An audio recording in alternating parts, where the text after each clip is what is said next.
Til var, және сол тілдің де тілі бар.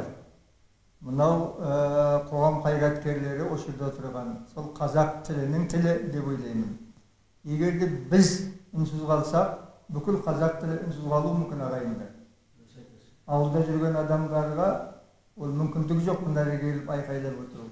Біздің әрбір эфирде сөйлеген сөзімізді жүздеген мың адам тыңдайды. Ол аз күш емес, сондықтан жаңағы бірден іс шешілмей жатыр деп жүнжуге болмайды деп ойлаймын, мойымау керек деп ойлаймын. Мүмкіндіктің бар жерінде айғайды салу керек, естіледі ағайындар. Тіпті тілді білмейтіндер де естіп отыр. Анау Фейсбукты ашып қараңыз, олар былай деп жатыр, былай деп жатыр деп, олар құлағдар болып отырады. Ал айтылмаса, ол шыннан да естілмейді. Айтылса естіледі, есебін тауып естіледі.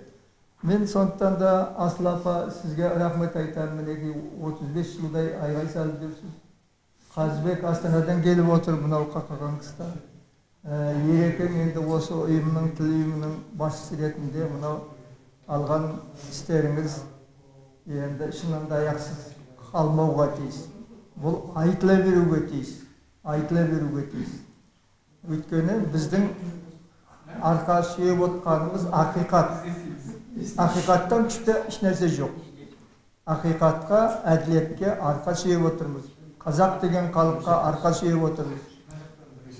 Ахмет сияқты аруаққа арқа сүйеп отырмыз. Сондықтан түбінде жеңеміз. Солай болғай аумин.